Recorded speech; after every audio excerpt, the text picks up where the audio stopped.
अनन्या एक गरीब लड़की थी। उसके पिता एक कपड़े की दुकान पर काम करते थे और माँ दूसरे के घरों में चौका बर्तन किया करती थी। अनन्या अपने माँ बाप की इकलौती लड़की थी। उसके माँ बाप ने उसे बड़े लाड प्यार से पाला था। वे चाहते थे कि अनन्या पढ़ लिख कर बड़ी आदमी बने, जिससे उसके सिर से गरीबी का कलंक मिट जाए। अनन्या ने जब 10वीं का इम्तिहान पास किया तो उसकी माँ बाप बहुत खुश हुए। उन्होंने कस्बे के एक इंटर कॉलेज में उसका नाम लिखवा दिया।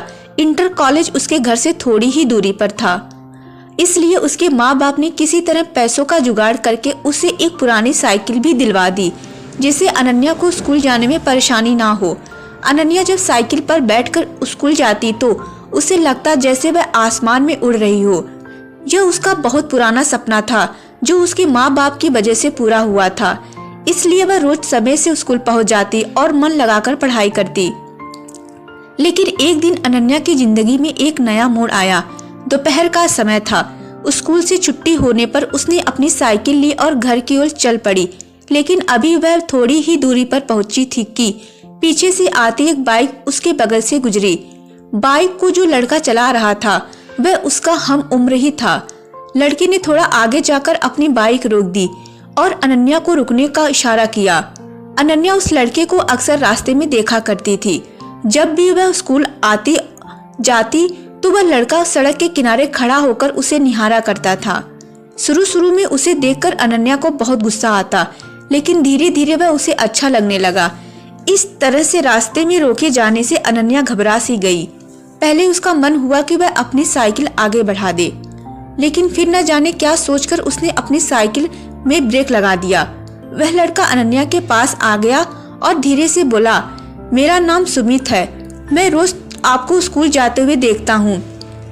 अगर आप बुरा ना माने तो मैं आपसे कुछ कहना चाहता हूँ। क्या? अनन्या के मुंह से सिर्फ इतना ही निकला।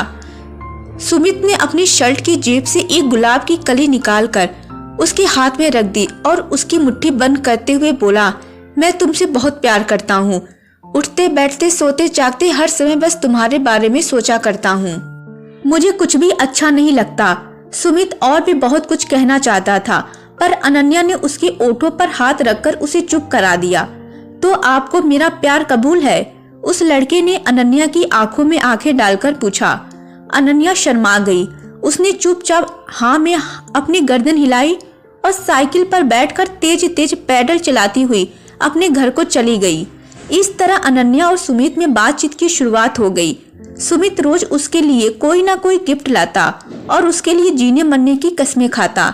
उसकी बातें सुनकर अनन्या दीवानी हो जाती और सपनों की दुनिया में खो जाती। एक दिन सुमित ने अनन्या से कहीं घूमने का आग्रह किया। पहले तो अनन्या ने हल्का सा ना नुकुर किया, लेकिन फिर वह तैयार हो गई। उस दिन अनन्या बहुत खुश थी। वह तय समय पर उस जगह पहुंच गई जहां पर सुमित ने उससे मिलने के लिए कहा था। सुमित ने अनन्या की साइकिल को एक दोस्त की दुकान पर खड़ी करवा दी और अनन्या को बाइक पर बैठाकर चल पड़ा। सुमित अनन्या को लेकर नदी के पास पहुंचा। वहां पर उसने अपनी बाइक खड़ी कर दी और दोनों लोग घास पर बैठकर बातें करने लगे।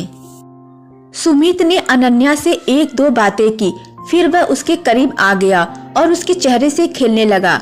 धीरे धीरे अनन्या पर एक नशा सा छाता चला गया। शायद वह सुमित के मन की बात समझ नहीं पाई, इसलिए उसने अपने आप को सुमित के हवाले कर दिया। दोनों लोग एक दूसरे के प्यार में खो गए और दो जिस्म एक जान हो गए। अभी भी दोनों ठीक से नॉर्मल भी नहीं हो पाए थे कि तभी ना जाने कहां से वहां पर 3 लड़के और आ गए। उन्हें देखकर अनन्या हक्का बक्का रह गई और जल्दी जल्दी अपने कपड़े सही करने लगी। यह देखकर एक लड़के ने उसका हाथ पकड़ लिया और अपने पास घसीटता हुआ बोला, इतनी भी क्या जल्दी है रानी, हम भी तो तुम्हारे दीवाने हैं, थोड़ा हमारा भी तो मनोरंजन कर दो। अनन्या ने कातर दृष्टि से सुमित की ओर देखा, पर वह अनन्या की मदद करने के बजाय हंस रहा था। यह देखकर अनन्या का हृदय चित्कार कर उठा, यानी कि यह सब सुमित की एक सोची समझी चाल थी। अनन्या आगे कुछ सोच ही नहीं पाई, क्योंकि वे तीनों लड़के उसके ऊपर भूखे भेड़िए की तरह टूट पड़े थे। अनन्या मदद के लिए चिल्लाती रही और वे उसे नोचते घसीटते रहे। कुछ ही पलों में अनन्या की सहन शक्ति ने जवाब दे दिया और वह बेहोश हो गई।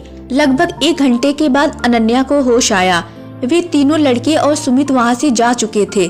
दर्द की वजह से उसके शरीर की प्रत्येक नस फट रही थी। उसकी आंखों के आगे अंधेरा छाया हुआ था। उसके सारे सपने ध्वस्त हो चुके थे। उसे अपना जीवन समाप्त होता हुआ नजर आ रहा था। अनन्या सोचती रही कि क्यों मैंने सुमित की बातों पर विश्वास किया, क्यों मैं उसके साथ बस्ती से इतनी दूर यहाँ पर आई। अब मैं क्या मुंह लेकर अपने घर जाऊंगी, अपने माँ बाप को क्या बताऊंगी। मेरा ये हाल देखकर वो तो जीते जी मर जाएंगे।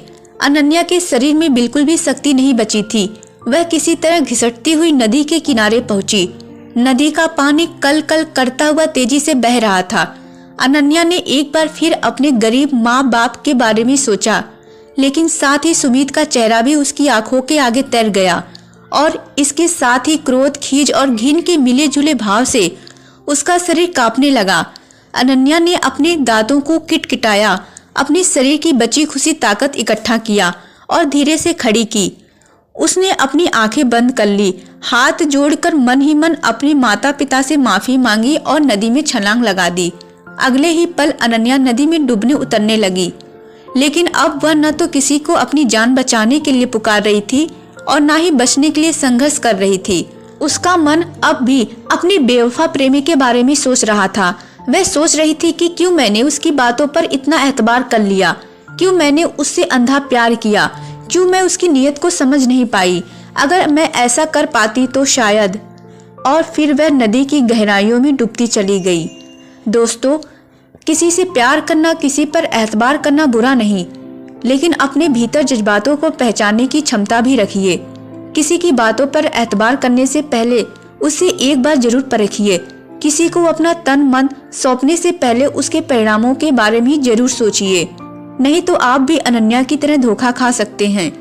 आप भी उसकी तरह ठगे जा सकते हैं।